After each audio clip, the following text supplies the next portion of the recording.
আমার নবী মুহাম্মদুর রাসূলুল্লাহ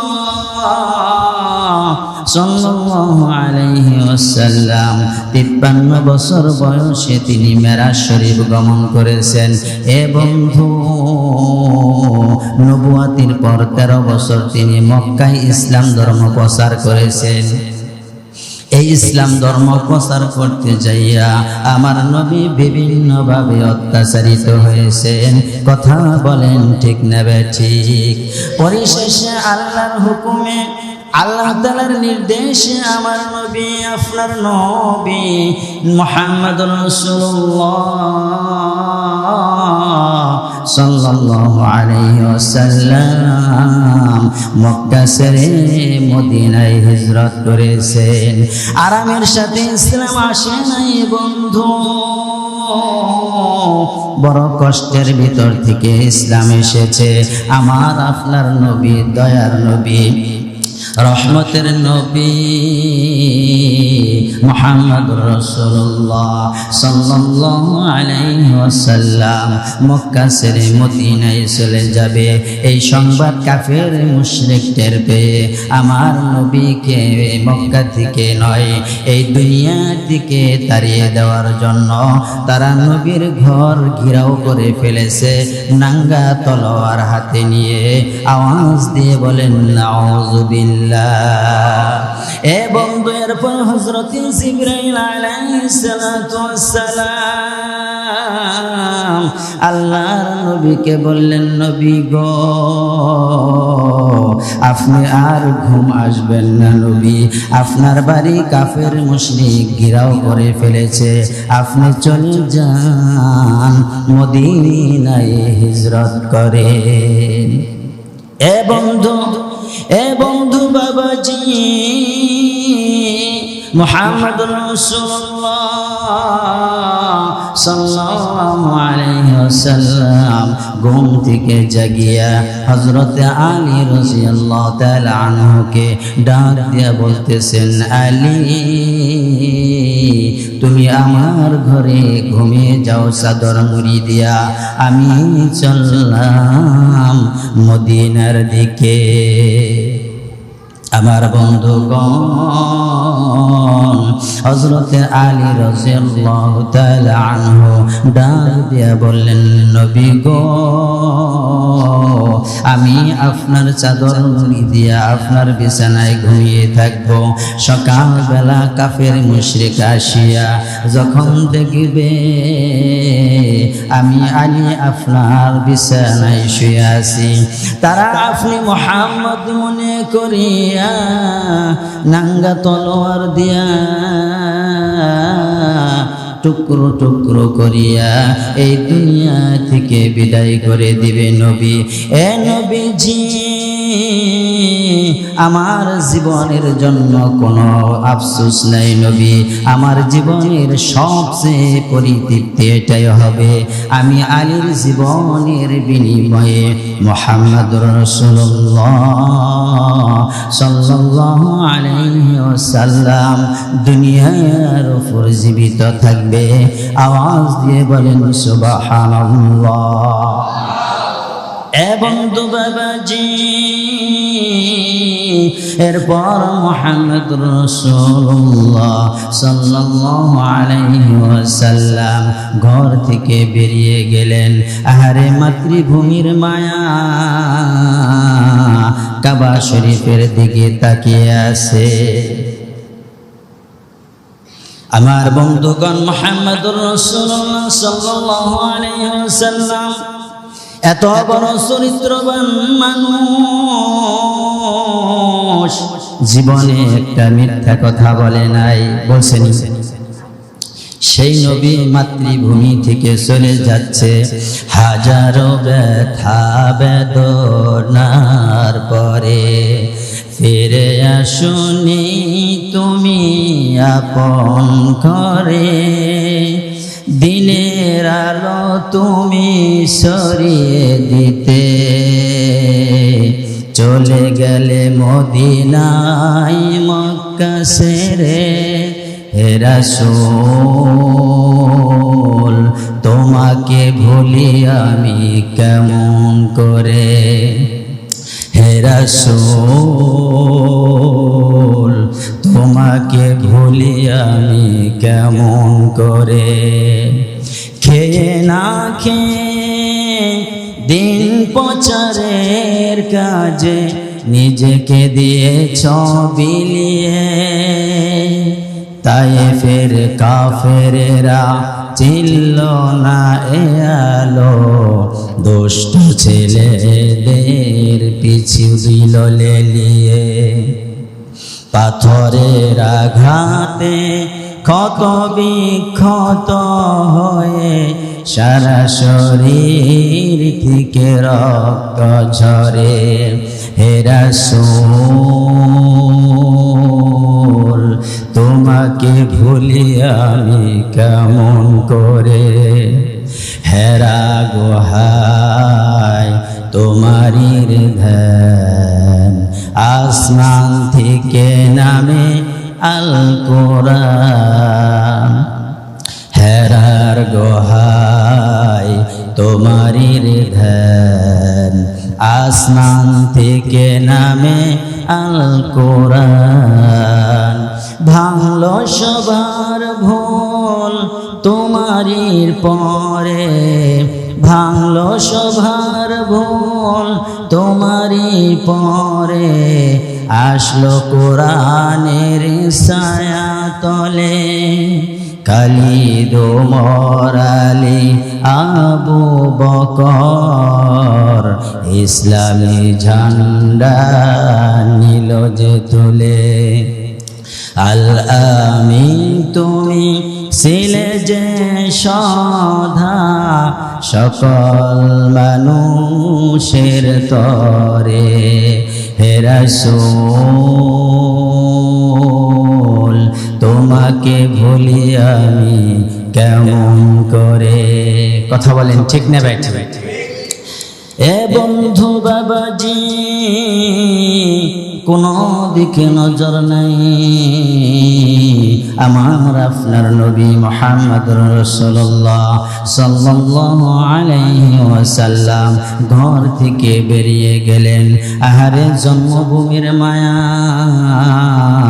মা বাপের জমিন কাবা শরীফের দিকে তিনি তাকিয়ে আছেন। এত বড় চরিত্রবান মানুষ জীবনে একটি মিথ্যা কথা বলে নাই, কারো ক্ষতি করে নাই, নিজ মাতৃভূমিতে থাকার উপায় নাই। কিতাব আলা লিখেন আমার নবী আপনার নবী মুহাম্মদুর রাসূলুল্লাহ সাল্লাল্লাহু আলাইহি ওয়াসাল্লাম যখন এই মাতৃভূমি ছেড়ে চলে যাচ্ছে, আমার নবীর চক্ষু থেকে পানিগুলো ঝর্ণার মতো ঝরে যাচ্ছে। আওয়াজ দিয়ে বলেন নাউযু বিল্লাহ। এ বন্ধু, আল্লাহর নবী মুহাম্মদুর রাসূলুল্লাহ সাল্লাল্লাহু আলাইহি ওয়াসাল্লাম চোখ মুছে মুছে গভীর রজনীতে হযরতে আবু বকর সিদ্দিক রাদিয়াল্লাহু তাআলা আনহু এর ঘরের দরজায় যে আস্তে করে টোকা দিয়েছেন, সাথে সাথে এই ঘরের দরজা খুলে গেছে। আওয়াজ দিয়ে বলেন সুবহানাল্লাহ। সাথে সাথে ঘরের দরজা খুলে আবু বকর বলতেছেন, ওহে হুজুর আপনার গোলাম হাজির। আল্লাহর নবী প্রশ্ন করেছেন, ওহে আবু বকর এই গভীর রজনীতে আপনার ঘরে আমি আস্তে করে দরজায় ডাক দিলাম, সাথে সাথে কেমনে করে আপনি দরজা খুলে দিলেন? আবু বকর সিদ্দিক রাদিয়াল্লাহু তাআলা আনহু বললেন, ওহে আমার নবী মুহাম্মদুর রাসূলুল্লাহ সাল্লাল্লাহু আলাইহি ওয়াসাল্লাম আপনি যেদিন আমাকে বলেছিলেন আবু বকর আমার সাথে তোমাকে হিজরত করতে হবে, সেই থেকে আমি বিছানায় পিঠ লাগাই না। আওয়াজ দিয়ে বলেন সুবহানাল্লাহ। এরাই ছিল আশিক রাসূল বন্ধু। বর্ণনা এসেছে 6 মাস আগে আল্লাহর নবী বলেছিলেন, আবু বকর আমার সাথে তোমাকে হিজরত করতে হবে। সেই থেকে আবু বকর বলতেছে আমি বিছানায় পেট লাগাই না। আল্লাহর নবীকে বলতেছেন, ওগো নবীজি আমি কেমন করে বিছানায় পেট লাগাই? যখন আমার নবী এরকম আমার নবীকে কাফের মুশরিক ধাওয়া করবে, আমার দরজায় আইসা যদি আমার নবী এরকম করে, আমার দরজা খুলতে যদি দেরি হয়ে যায়, কাফের মুশরিক যদি আমার নবীকে আঘাত করে, কাল হাসরের ময়দানে আমি অপরাধ হয়ে যাব, আমি অপরাধী হয়ে যাব। সেই কারণে 6 মাস যাবত আমি বিছানায় পিঠ লাগাই না। আওয়াজ দিয়ে বলেন না সুবহানাল্লাহ। এরাই ছিল আশিক রাসূল বন্ধু। সংক্ষেপ অতি সংক্ষেপ এই নবী মুহাম্মদুর রাসূলুল্লাহ সাল্লাল্লাহু আলাইহি ওয়াসাল্লাম আবু বকরকে সঙ্গে নিয়ে এরকম মদিনার দিকে রওনা হয়ে গেলেন। মদিনাতে যখন সহি সালামতে পৌঁছে গেলেন, এই মদিনার বৃদ্ধ যুবক শিশু সহ লক্ষ লক্ষ মানুষ আমার নবীকে দেখার জন্য ব্যাকুল হয়ে আছে। আওয়াজ দিয়ে বলেন সুবহানাল্লাহ। আমার নবীকে ইস্তিকবাল জানানোর জন্য সকল মানুষ মদিনার রাস্তায় নেমে এসেছে। কচি কচি বাচ্চারা বলতেছে, ওরে তোরা দেখে যা মদিনায় চাঁদ উঠেছে। মুহাম্মদুর রাসূলুল্লাহ সাল্লাল্লাহু আলাইহি ওয়াসাল্লাম মদিনায় সহি সালামতে পৌঁছে গেছে। আমার বন্ধু কচি কাঁচা বাচ্চারা অপলক নেত্রে আমার নবীর দিকে তাকিয়ে আছে, সহাস্য বদনে আমার নবীও তাকিয়ে আছে। নবীর মনের ভিতরে এরকম যাতনা, আল্লাহর ঘর ফেলে এসেছেন, সাথী সঙ্গীদের ফেলে এসেছেন। কথা বলেন ঠিক না ঠিক? সহাস্য বদনে চলছে। হঠাৎ করে মদিনার এই শিশু বাচ্চাদের পিঠে হাত বুলিয়ে বলতেছেন, ও মদিনার শিশুরা, তোমরা কি আমি নবীকে ভালোবাসবে? আমার বন্ধুগণ, এই কচি কাঁচা বাচ্চারা বলতেছেন, নবীজি শুধু কি আমরা আপনাকে ভালোবাসবো, শুধু ভালোবাসবো এটা নয়, প্রয়োজন পড়লে আমাদের এই কচি কাঁচা প্রাণগুলো আপনার কদম মুবারকে উৎসর্গ করে দিব। আওয়াজ দিয়ে বলেন সুবহানাল্লাহ। এ বন্ধু বাবাজি, আল্লাহর নবী মদিনায় মসজিদে নববী প্রতিষ্ঠা করলেন। এরপর তিনি ইকামতে সালাত শুরু করলেন। আমার আল্লাহ পবিত্র কোরআনের সূরাত তাওবা 10 নম্বর পারার 11 নম্বর পৃষ্ঠার 3 নম্বর লাইনের 33 নং আয়াতে আল্লাহ ঘোষণা করে দিলেন, ওয়াল্লাযী أرسل رسوله بالهدى ودين الحق ليظهره على الدين كله ولو كره المشركون। আমার আল্লাহ তিনি হলেন সেই আল্লাহ, তিনি সেই সত্তা যিনি মুহাম্মদুর রাসূলুল্লাহ সাল্লাল্লাহু আলাইহি ওয়াসাল্লামকে হেদায়েত, দ্বীনের হক, সত্যের বিধান সহ এই পৃথিবীতে প্রেরণ করেছেন। কারণ তিনি এই জন্যই প্রেরণ করেছেন যাতে করে এই ইসলাম ধর্ম সকল ধর্মের উপর প্রতিষ্ঠিত হয়ে যায়। এ বন্ধু, এরপর নবী মুহাম্মদুর রাসূলুল্লাহ সাল্লাল্লাহু আলাইহি ওয়াসাল্লাম একটি রাষ্ট্র রাষ্ট্রের রাষ্ট্রপতি হলেন। আমাদের বাংলাদেশের পরিধি হলো ৫৬,০০০ বর্গ মাইল, কম বেশি হতে পারে। এ বন্ধু, আমার নবী মুহাম্মদুর রাসূলুল্লাহ সাল্লাল্লাহু আলাইহি ওয়াসাল্লাম এমন একটি দেশের রাষ্ট্রপতি হইলেন, সে দেশের পরিধি হলো ১২ লক্ষ বর্গ মাইল। আওয়াজ দিয়ে বলেন সুবহানাল্লাহ। এত বড় রাষ্ট্রের প্রেসিডেন্ট হয়ে তিনি ঘোষণা করে দিলেন, ওহে মানুষেরা, আমি এমন শাসনতন্ত্র দিলাম, আর চুরি হবে না, আর ডাকাতি হবে না, তোমরা দরজা খুলে আরামে ঘুম আসতে পারো। এ বন্ধু,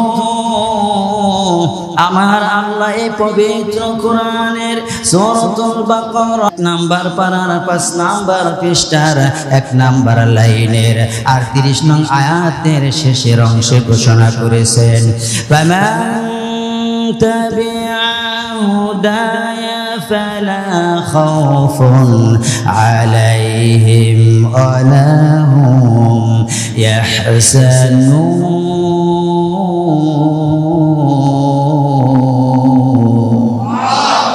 আমার আল্লাহ ডাক দিয়ে বললেন, যারা কোরআনের আইন মেনে চলবে তাদের কোনো চিন্তা থাকবে না, তাদের কোনো ভয় থাকবে না। কি থাকবে? কোরআনের আইন যখন চালু হয়ে গেল বন্ধু, তখন শ্রমিক তার শ্রমের মর্যাদা ফিরে পেল, নারী তার সতীত্বের মর্যাদা, সম্পদের মর্যাদা ফিরে পেল। এ বলছে মারামারি, কাটাকাটি, হানাহানি সব কিছু বন্ধ হয়ে গেল। আওয়াজ দিয়ে বলেন সুবহানাল্লাহ। কোরআনের মধ্যে সব সমাধান আছে কি নাই? সমাধান চাও যদি জীবনে মরণে, ফিরে যাও খুঁজে নাও চোখ রাখো কোরআনে। সমাধান চাও যদি জীবনে মরণে, ফিরে যাও খুঁজে নাও চোখ রাখো কোরআনে। কি ঠিক না বেঠিক? আমি বলবো সমাধান চাও যদি, ফিরে যাও খুঁজে নাও চোখ রাখো, আপনি বলবেন কোরআনে। সমাধান চাও যদি জীবনে মরণে, ফিরে যাও খুঁজে নাও চোখ রাখো। সমাধান চাও যদি জীবনে মরণে, ফিরে যাও খুঁজে নাও চোখ রাখো কোরআনে। তবেই পাবে সুখ শান্তির ঠিকানা, তবেই পাবে সুখ শান্তির ঠিকানা, যদি মেনে নাও তুমি মনে প্রাণে। সমাধান সমাধান চাও যদি জীবনে মরণে, ফিরে যাও খুঁজে নাও চোখ রাখো। এ যে চির অম্লান চির মুক্তির ডাক, এ যে মহাবাণী খোদাই কালামে পাক। মারহাবা, ঠিক না ভাই? ঠিক। এ যে চির অম্লান চির মুক্তির ডাক, এ যে মহাবাণী খোদাই কালামে পাক। এই দুনিয়ার সেই দুনিয়া, এই দুনিয়ার সেই দুনিয়া, মুক্তি পাবে তুমি দোজাহানে। সমাধান সমাধান চাও যদি জীবনে মরণে, ফিরে যাও খুঁজে নাও চোখ রাখো।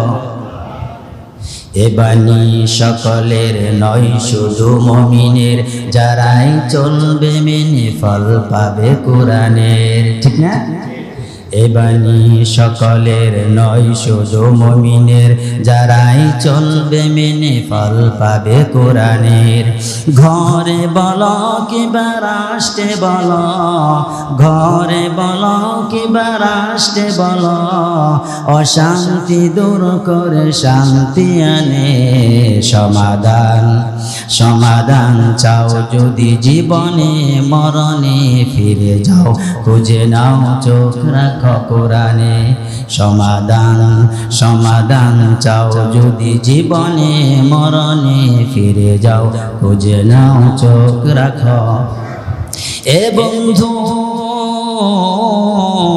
আমার বন্ধুগণ, কোরআনের আইন যখন চালু হয়ে গেল, তখন শ্রমিক তার শ্রমের মর্যাদা ফিরে পেল, নারী তার সতীত্বের মর্যাদা ফিরে পেল, সম্পদের মর্যাদা ফিরে পেল। মারামারি কাটাকাটি রাহাজানি সব বন্ধ হয়ে গেল। আওয়াজ দিয়ে বলেন সুবহানাল্লাহ। এই সমাজ প্রতিষ্ঠার জন্য ইসলাম এসেছে বন্ধু, কথা বলেন ঠিক না ঠিক?